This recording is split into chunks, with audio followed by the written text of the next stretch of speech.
CHAPTER 15 Mr. Collins was not a sensible man, and the deficiency of nature had been but little assisted by education or society, the greatest part of his life having been spent under the guidance of an illiterate and miserly father; and though he belonged to one of the universities, he had merely kept the necessary terms without forming at it any useful acquaintance.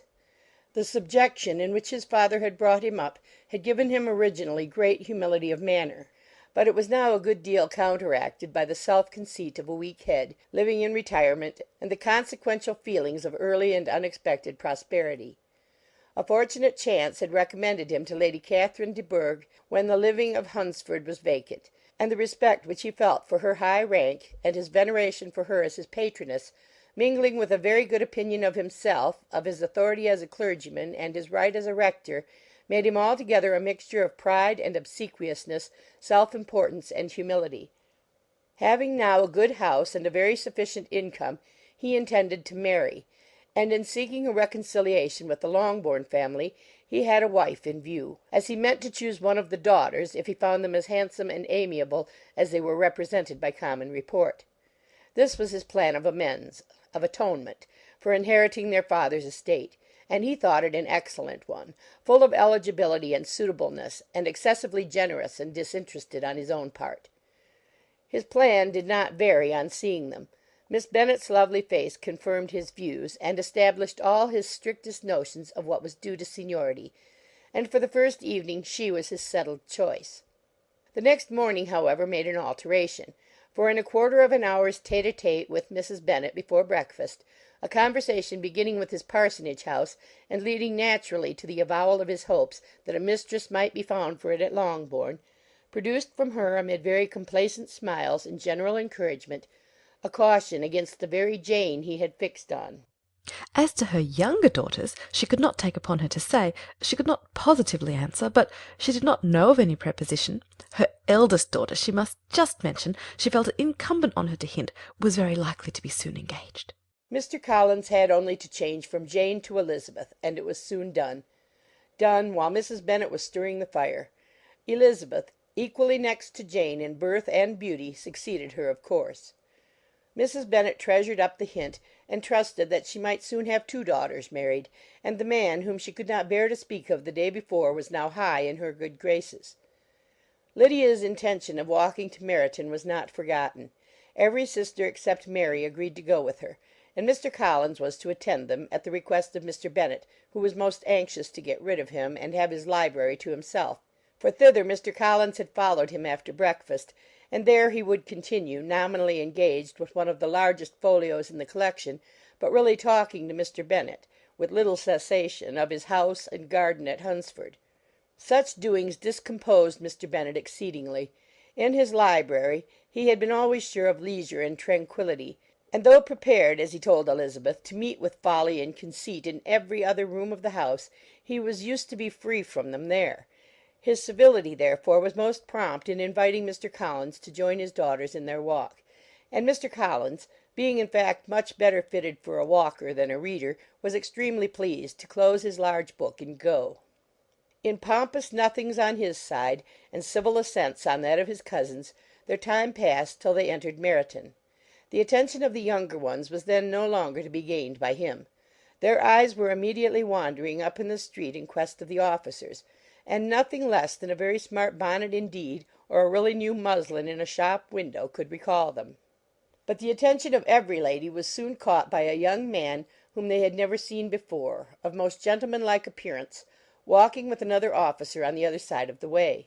The officer was the very Mr. Denny concerning whose return from London Lydia came to inquire, and he bowed as they passed.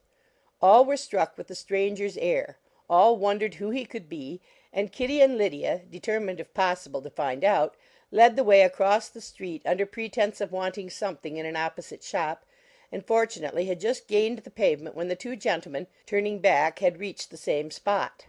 Mr. Denny addressed them directly, and entreated permission to introduce his friend, Mr. Wickham, who had returned with him the day before from town, and he was happy to say had accepted a commission in their corps.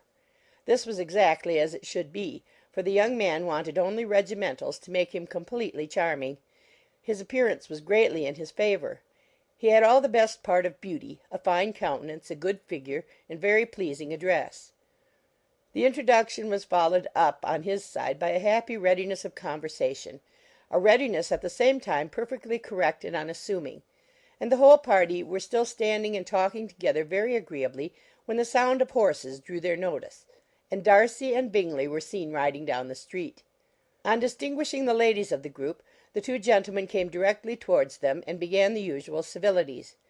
Bingley was the principal spokesman, and Miss Bennet the principal object.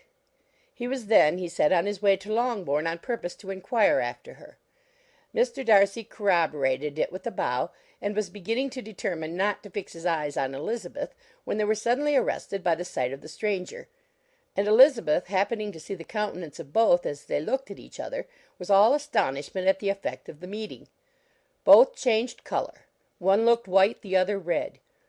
Mr. Wickham, after a few moments, touched his hat, a salutation which Mr. Darcy just deigned to return. What could be the meaning of it? It was impossible to imagine. It was impossible not to long to know. In another minute Mr. Bingley, but without seeming to have noticed what passed, took leave and rode on with his friend. Mr. Denny and Mr. Wickham walked with the young ladies to the door of Mr. Phillips's house, and then made their bows, in spite of Miss Lydia's pressing entreaties that they should come in, and even in spite of Mrs. Phillips's throwing up the parlour window and loudly seconding the invitation.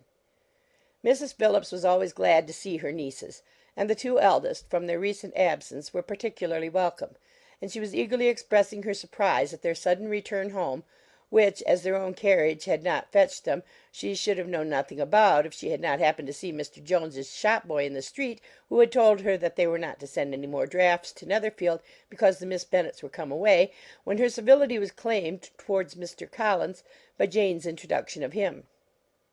She received him with her very best politeness, which he returned with as much more, apologizing for his intrusion, without any previous acquaintance with her, which he could not help flattering himself, however, might be justified by his relationship to the young ladies who introduced him to her notice. Mrs. Phillips was quite awed by such an excess of good breeding, but her contemplation of one stranger was soon put to an end by exclamations and inquiries about the other, of whom, however, she could only tell her nieces what they already knew, that Mr. Denny had brought him from London, and that he was to have a lieutenant's commission in the shire. She had been watching him the last hour, she said, as he walked up and down the street, and had Mr. Wickham appeared, Kitty and Lydia would certainly have continued the occupation; but unluckily no one passed windows now except a few of the officers, who, in comparison with the stranger, were become stupid, disagreeable fellows. Some of them were to dine with the Phillipses the next day, and their aunt promised to make her husband call on Mr. Wickham and give him an invitation also, if the family from Longbourn would come in the evening.